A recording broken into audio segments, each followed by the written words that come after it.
All right, one of the most common questions and problems that I see is your shop getting no traffic. Why am I getting zero views? So that's what I want to cover today. And that's something that I address a lot and help people a lot inside the Etsy Games community. We have a new Ultimate Etsy Traffic Challenge going on right now. So this is a positive, motivational place to come, hang out, learn, and grow your Etsy business. That's not thousands of dollars. You don't have to steal your kids' piggy banks. You don't have to mortgage your house. You don't have to sell your car. You can join for as little as $2 a month. The goal is to give you as much value and let me work with you long term so you can see real results, because it does take a little bit of time. So make sure you check that out.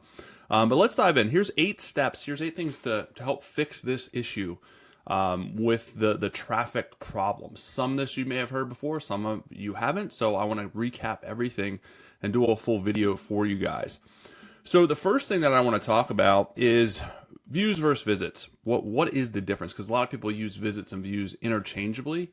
So it does matter the difference, because they mean different things, and you got to pay attention to what they mean so you know what truly is the problem.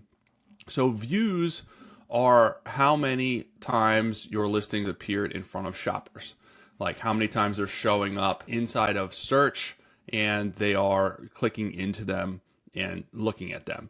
Visits are how many unique people actually clicked into your shop. So someone can view your listing but not actually click into your shop and visit your actual shop. So that's where the difference is. Your views are always going to be higher than visits because there's not as many people coming into your shop. But I like to focus on visits because you want more unique people coming into your shop, because the chances of them buying something is a lot higher. It's like if you have a brick and mortar store and you have one person coming into your shop looking at 20 products, or you have 20 people coming in your shop looking at 20 products, there's a higher chance of the more people coming in, there's probably going to buy more stuff. So we always want more foot traffic. We don't just want one person being a looky-loo looking at all your different stuff and then not buying. So that's where it matters. So I like to focus on visits and getting the visits up as much as possible. Naturally, the views will come up as well. So no views means that your listings just aren't getting clicked into. They're not getting shown. They're not showing up in search. So that's the problem. So we need to get them showing up more in search and clicked into. So usually low views, low visits is usually either an SEO problem, or it is a picture or video problem, because they're just not clicking into them, or they're not finding them to click into them. So usually it's one of those two things, or if not both of those things. So just something to kind of know what to focus on and what could be causing the problem. Now the second thing is niche. Now here's another big thing that people don't consider a lot of the times. Like, your niche, having a niche is important, and it just makes things easier. Are there shops that don't have like a specific quote unquote niche that do well? Yes. They're more like gift shops, trend-based shops. They can still do well, but it is a lot more of a grind to try and build one of those shops out there, like that. It's a lot easier to have a niche because that is your roadmap. If you have your niche is your roadway. This is your path to follow. So if you have a target customer, a specific niche, the products that you're creating are going to be on that road. They're going to be serving that customer. That gives you a path to follow. So you're going to know where you're going, and you're going to improve and iterate and make it better as you go. If you have a gift shop, or if you don't have a niche, it's confusing. You wake up every day and you're like, okay, do I do this type of product? Do I do a funny mug? Or do I do a printable on this? It's just very confusing. It's very stressful. And then you're trying to find the next best thing. And chances are, with non-niche based shops, you're really not interested in anything that you're doing. So that makes it harder too, because if you don't care about something and you're not getting sales, you're probably going to want to quit. You're probably want to give up because you just don't care. If you have a niche and it's something that you're passionate about and something you care about, you're at least going to keep going a little bit longer than you probably would have if you're not making any sales. So it just makes it a little bit easier, and people can tell if it's something that you actually care about and something that you're passionate about. So you should do stuff that you would actually buy, that you actually like, and then you kind of just build on top of that. So that's really important too. The next issue is usually a shop issue causing low traffic. So your shop is, a lot of people just have incomplete shops. There's no announcement section, there's no banner image, there's no logo, and that just looks not great from a customer standpoint, but also the algorithm sees that. The algorithm sees that your shop is incomplete. All the sections, each section is like a checkbox. So for both of those reasons, it's not good. It's going to hurt you. It's going to hurt the trust factor. It's going to hurt the quality factor. It's like if you're driving down the road and you see a store and the sign on it says store and there's an open, you're like, okay, there's no branding. This looks weird. If I go in there, what am I going to find? Am I going to get murdered inside this weird store along the highway? So that's like your shop is kind of the same deal. If someone goes into it and it's not filled out, it doesn't look great. It doesn't bode well. It doesn't build a lot of confidence. If you didn't take the time to fill out your shop, it's like, are you really going to deliver a good quality product? So it is really important. So make sure all your shop sections are filled out. Not to mention, it also helps you from an SEO standpoint because you can get a lot of good SEO information and niche information inside your shop sections that helps find your target customer, that helps reinforce who you're serving so the algorithm knows. So that's really important as well. All right, the next problem area that I see is, of course, listing issues. And there is a lot of problems here. This is usually where it causes most of the problem. So, quality photos are important. They're not blurry, bad lighting, they're not cluttered backgrounds, they're not cropped weird. So make sure you're looking at it from a customer perspective. You're not using enough photos. There's 20 photo spots, right? So we want to use all those spots if possible, or a good amount of them. And it doesn't have to be just pictures of our product. We can include social proof of reviews. We can include instructions, ordering instructions. We can include specs, other important bits of information in there outside of just photos of our product. Sure, we want to show our product photos. We want to show the product in use. We want to show the size of our product compared to, so people can visually see it right away. So they are important. They're not only, they're used as a sales tactic as well as, seeing the quality and reinforcing your item. You're using the wrong thumbnail photo first, it looks spammy or it looks weird. There's a bunch of graphic on it. There's text on it. It just looks weird. So make sure you're using your highest quality photo first. Your descriptions, make sure they're thorough. Make sure they have a lot of good SEO in them. Make sure they're not just super short. Your descriptions are a really good place to get high quality SEO information in there.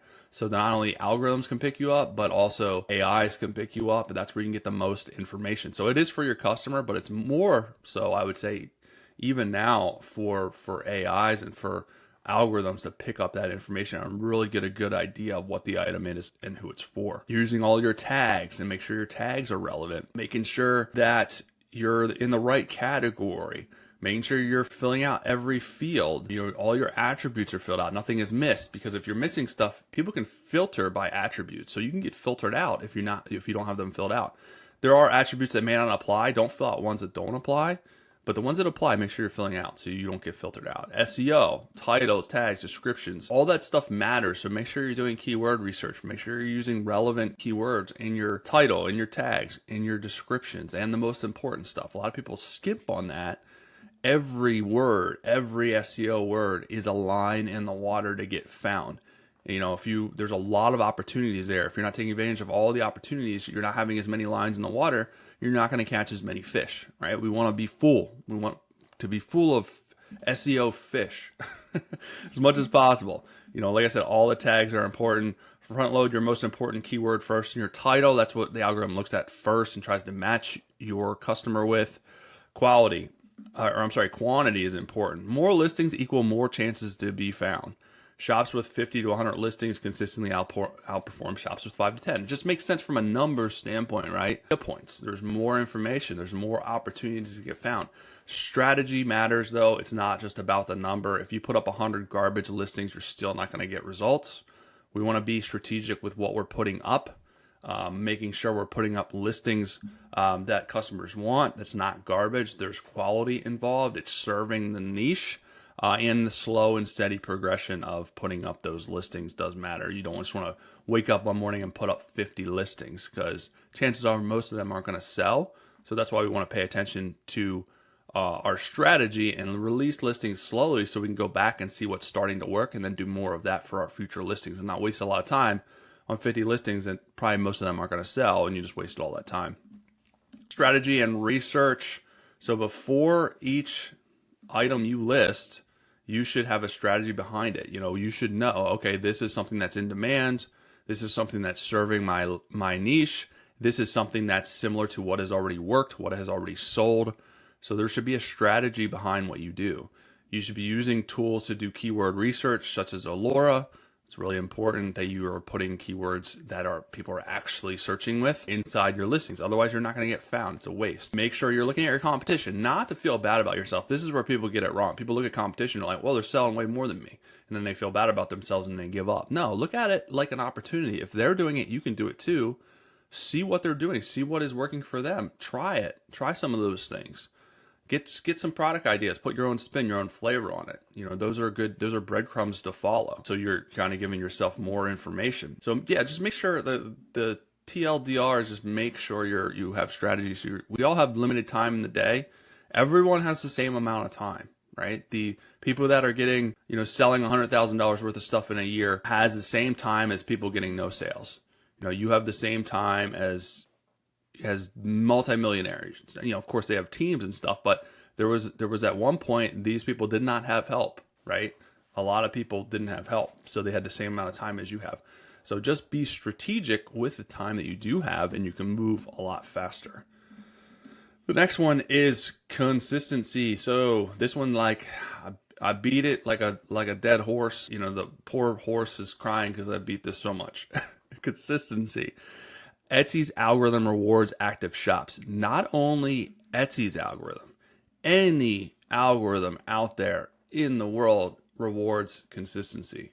If you're going to try and grow your social media channel, if you're going to try and grow your YouTube channel, if you're going to try to grow your Pinterest channel, if you're going to try to get more traffic on your website, it is all about being consistent with putting up stuff, putting up new stuff, fresh content.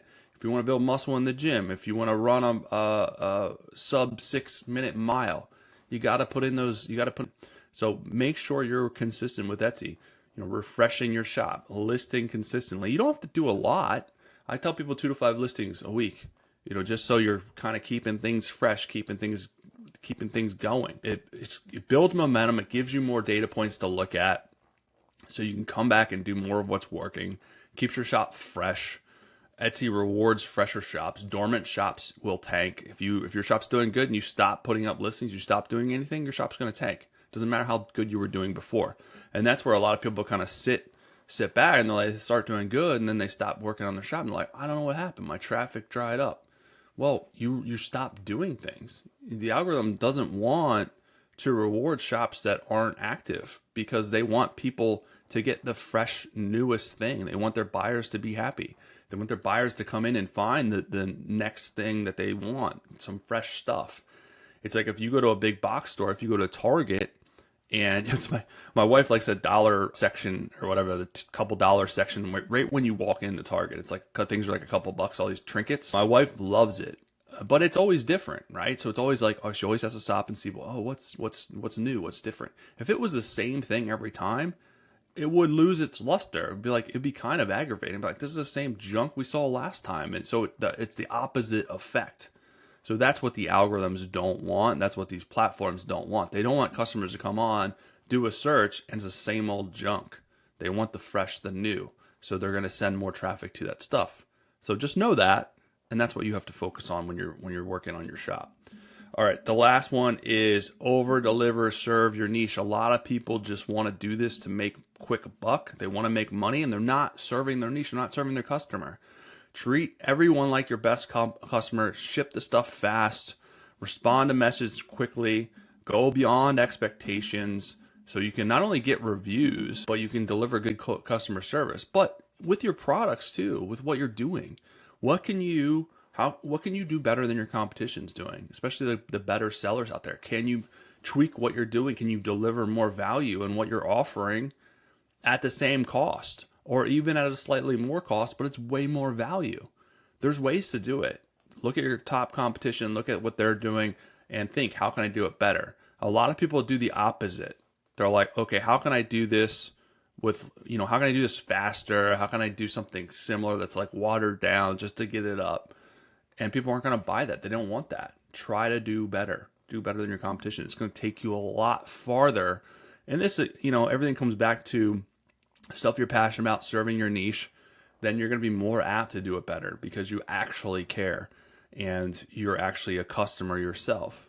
So that's what makes it a little bit easier too to kind of over deliver and do things better and offer more value. So that's it, guys. Those are the 8 steps to help you get more traffic at the end of the day. And if you do these consistently, you will start to see improvements over time. And if you want more specific help, again, like I said, hop into the community. I'd love to help you in there. I'd love to give you feedback. All new premium members get a one-on-one call with me to go over your shop, talk about strategy. It's nice for me to talk to people all over the world and kind of see what you're doing and give you some guidance. But that's it for today. Hopefully that helps you guys out. Back soon with some more good stuff for you.